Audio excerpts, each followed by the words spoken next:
Good evening, I'm R.D. King and you're listening to NPR, not public radio. Today we'll be talking about movies with autistic characters and whether those films accurately/realistically depict autism. To start out with a little bit about myself, I am a senior student at Oglethorpe University studying film and theater, and though I have a mild case of it, I am on the autism spectrum myself. So that means I know what I'm talking about. The point of this podcast is to just compare how autism is portrayed in two award-winning movies, the 1988 road drama Rain Man, starring Dustin Hoffman and Tom Cruise, and the 2010 biographical drama Temple Grandin, starring Claire Danes.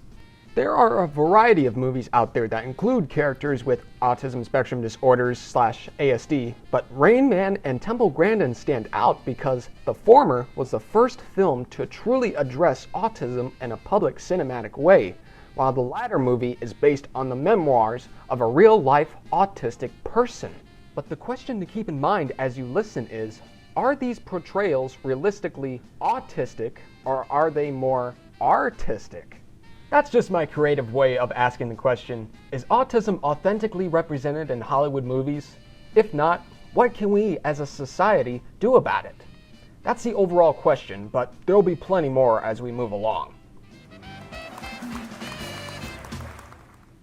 For those of you who aren't familiar with Rain Man, it is a movie about a young wheeler-dealer, Charlie Babbitt, portrayed by Tom Cruise, who meets his long-lost brother, Raymond, portrayed by Dustin Hoffman, who is a mental institute patient living with both autism and savant syndrome. Well, he's an autistic savant.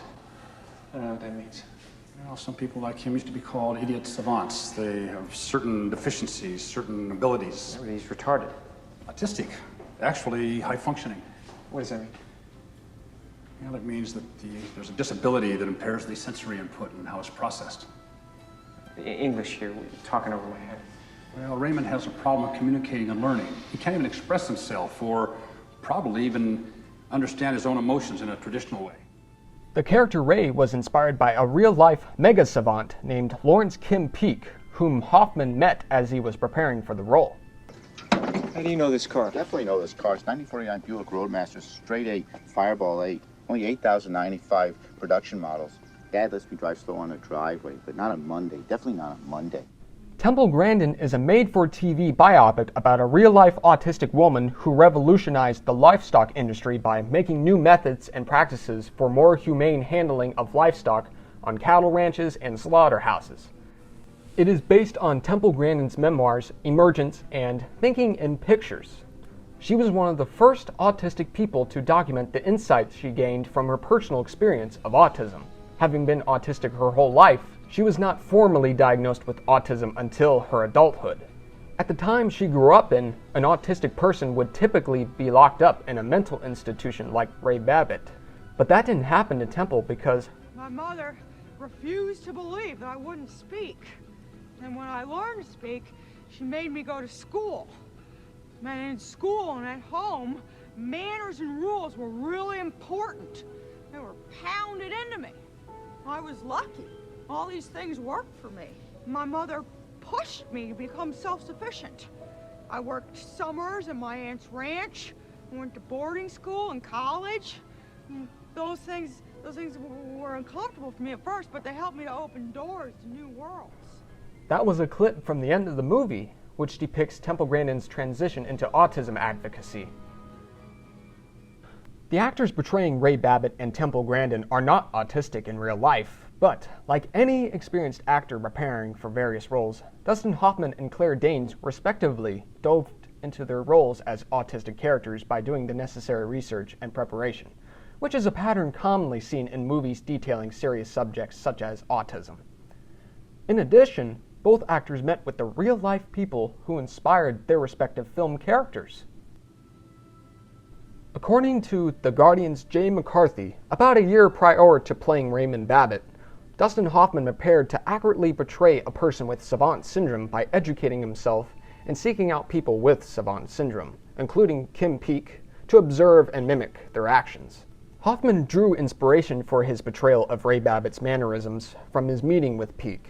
along with his own experience working with disabled individuals at the New York Psychiatric Institute.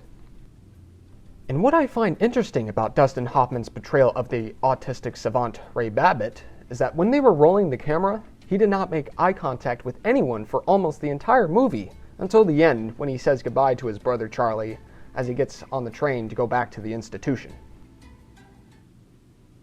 According to Rick Lyman of the New York Times, although she was only vaguely aware of Temple Grandin at the time, Claire Danes was eager to take on such a demanding part, and she dove into researching Grandin, such as watching documentaries about her and studying her books and recordings. The film's director, Mick Jackson, knew early on that Danes was his first choice to portray Temple Grandin, because he believed that Danes' seriousness and dedication would help her to capture Grandin's mercurial mental and emotional shifts without veering the film into some disease of the weak melodrama. The real Temple Grandin played an active role as a producer on the movie. While preparing for the role, Danes was sent tapes of Grandin's voice by Temple Grandin herself. And by listening to Grandin speak for hours on end, Claire Danes was able to frame Grandin's personality. The two ladies also met in person at Danes' apartment so Danes could learn Grandin's mannerisms to portray them accurately and respectfully. Their get-together ended with a hug from Grandin. For Claire Danes, it was validation that Temple Grandin approved of her for the role. Grandin did in fact approve of Danes' portrayal of her, saying that watching Danes on the monitors during filming was like going back in kind of a strange time machine as she turned into me in the 60s and the 70s. Now that we've talked about all that, we must beg the question, was there enough research into autism during the pre-production of these two films? Well, here's where the authenticity of autism in Rain Man and Temple Grandin diverts. According to an article by Jay McCarthy of The Guardian, even though he spent a year intensively researching autistic and savant individuals, including Kim Peek and Temple Grandin herself, Dustin Hoffman made the choice to make Ray Babbitt a composite savant, which is a man with both savant syndrome and autism. Hoffman made this choice because he deemed his own mimickings of Peek's mannerisms a poor fit for the character of Ray. Even though this choice allowed Hoffman's performance to earn him the Best Actor award at the 61st Academy Awards, there has been some backlash about his portrayal of the autistic part of the character. As claimed in a scholarly article by Fordham University student Alexandria Prochnow, this decision was one that proved to only further the misunderstanding of ASD among the general public. Though there are varying conditions of autism, having both autism and savant syndrome is a super rare occurrence. Thus, Rain Man led many people to believe that everyone with autism possessed incredible savant abilities. One autism advocate, Chris Bonello of Autistic Not Weird, says that he believes the film should be regarded as a piece of history now. Bonello's Facebook community was also interviewed, and some have mixed views about what they think of the movie. Although some enjoyed Rain Man, many found it dated and inaccurate. One individual on the spectrum called it the Apu of autism. Despite not being malicious in its portrayal, it's still a poor representation and a stereotype. Claire Danes' portrayal of the autistic Temple Grandin, on the other hand, better served as an inspiration for other mentally handicapped individuals, despite the fact that it had a much smaller audience than Rain Man. According to the AV Club's Noel Murray, Danes portrayed Grandin as a full-fledged personality instead of a checklist of symptoms gleaned from a medical journal. She accurately portrays Grandin's sense of humor, perception of everyday life, braying monotone, stooped posture, how unexpected sounds, lights, and motion can put her in a mild state of panic, and how Grandin conveys all that unselfconsciously with little to no social awareness. Danes also depicts much of Grandin's social interaction as learned, not instinctual, like most high-functioning autistics. When she meets new people, Danes, as Grandin, says, "Hello, I'm Temple. It's very nice to meet you. Hello, I'm Temple. It's very nice to meet you." Overall, and most importantly, Claire Danes pictures how Temple Grandin sees things that others don't and makes connections that others can't. Speaking of pictures, we now got to get to the bigger picture. As an autistic dude studying acting and filmmaking at Oglethorpe University, I can't help but wonder if Hollywood is still focused on presenting autistic characters such as the Rain Man savant stereotype, or are they doing better with accurately representing autism in modern-day movies? Let's look at part of a 100-page senior thesis by Trinity College student Jessica Jones. And no, not the Marvel Netflix series superhero of the same name. She claims that much of the backlash that Rain Man received was not simply because of its portrayal of autism on screen, but also due to the lack of autistic representation and inclusion behind the scenes. Unlike in Temple Grandin, the production of which did include the real-life titular character. At the time of the pre-production of Temple Grandin, autism was more well known to the general public compared to the time period during the pre-production of Rain Man. During the late 1980s, autism had only recently been officially medically recognized. So not only was there not many autistic characters being seen on screen, but not a lot of autistic people were working in Hollywood. With that said, we're no longer in the 1980s, nor in the 2010s. Now that society knows more about autism than it did then, we can do something about its including autistic people in movies, both in front of the camera and behind the scenes. Going back to Jones' paper, long story short, she calls for a more inclusive society in which autism acceptance is evident in entertainment media, both Hollywood-made and independently. Autism advocate Samantha Harker similarly states that autistic individuals must be involved in all film productions surrounding autism. When autism is properly represented, films can help prevent hate, ableism, and discrimination. In a recent interview with CBS Morning News, Temple Grandin herself urged parents and educators to expose autistic children to a range of experiences. Students get interested in things they get exposed to. And so you should expose them to as broad a Well, I'm a range big fan of exposing them to many things. And people ask me all the time, what would you do if you could change the schools? I want to put all the hands-on classes back in.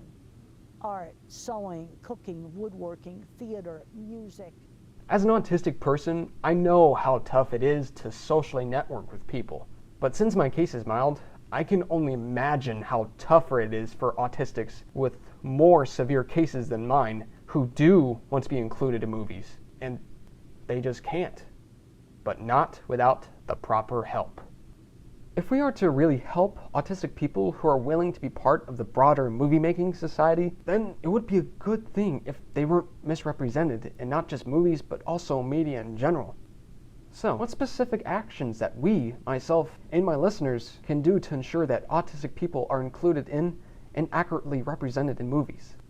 Similar to what Temple Grandin stated on CBS Morning News, we should urge film and TV producers and directors to continue to include autistic persons in works involving / focusing on autism or autistic people.